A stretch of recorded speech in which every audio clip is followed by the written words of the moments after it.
আসসালামু আলাইকুম প্রিয় দর্শক, আশা করি সবাই ভালো আছেন। এটি আমার ছোট ভাইয়ের একটি পেজ, তো এটি খুলেছিলাম। তো আজকে এই পেজটি ডিলিট করে দিব। তো কিভাবে ডিলিট করতে হয় সেটি আপনাদেরকে দেখাবো। তো আপনাদেরও যাদের এরকম পেজ আছে, হয়তো ডিলিট করতে যাচ্ছেন কিন্তু ডিলিট করতে পারছেন না, যদিও ফেসবুকে দেখা যায় বছরেই তারা নতুন নিয়ম চালু করে, যার কারণে অনেক সময় আমাদের সমস্যা হয়ে থাকে। ফেসবুক নতুন একটি আপডেট নিয়ে আসছে, কিভাবে ফেসবুক পেজটি আপনি ডিলিট করবেন, তো সেটি আপনাদেরকে দেখাবো। তিনটা চিহ্ন দেখতে পাচ্ছেন, তো এখানে টাচ করবেন। এখানে টাচ করার পর এই যে নিচের দিকে যাবেন, এখানে এই যে সেটিং লেখা দেখতে পারবেন, সেটিং এন্ড প্রাইভেসি। তো সেটিং এন্ড প্রাইভেসিতে টাচ করার পর এই যে আবার দেখতে পাচ্ছেন এই যে সেটিং লেখা, এই সেটিং লেখায় টাচ করবেন। সেটিং লেখায় টাচ করার পর পেজ সেটিং এখানে যাবেন।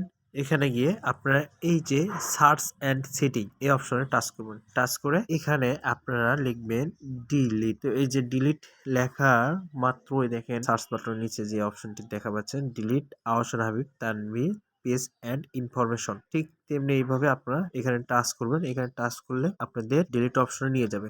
তো এখানে দেখেন একটি কথা বলতেছে ডিঅ্যাক্টিভ এন্ড ডিলিট, মানে পেজ ডিঅ্যাক্টিভ হয়ে থাকবে, ফটো নাম সবকিছুই কেউই দেখতে পারবে না। তবে আপনি চাইলে কিছুদিন পর আবার অ্যাক্টিভ করতে পারবেন এই পেজটি। তো দ্বিতীয় অপশনে দেখেন বলতেছে ডিলিট ইউর অ্যাকাউন্ট, পেজটি ডিলিট করতে চাই। তো ডিলিট করার জন্য করে আমরা এই যে ডিলিট পেজ এটাতে টাচ করে কন্টিনিউ টাচ করব। কন্টিনিউ টাচ করার পর একটা মেসেজ দিবে যে কি জন্য আপনারা এই পেজটি ডিলিট করতে চাচ্ছেন। তো আমাদের কোনো কারণ নেই, আমরা কন্টিনিউ টাচ করলাম। টাচ করার পরে আপনার এখানে দেখাচ্ছে যে কি কি ফেসবুক থেকে ডিলিট হবে, সেগুলো এখানে দেখাচ্ছে কিন্তু। তো এটা দেখার পর এই যে কন্টিনিউ টাচ করবেন। কন্টিনিউ টাচ করার পর আপনাকে এখানে পাসওয়ার্ড দিতে বলে, তো আমরা এখানে পাসওয়ার্ড দিয়ে দিব। পাসওয়ার্ড দেওয়া হয়ে গেলে তারপর আপনারা এই যে কন্টিনিউ এখানে টাচ করবেন। এখানে টাচ করলে মানে আপনাকে আবার বলতেছে ফেসবুক যে আপনি কি আর কনফার্ম ডিলিট করবেন? জি, আমরা একেবারেই কনফার্ম নিশ্চিত যে এই পেজটা আমরা ডিলিট করতে চাই।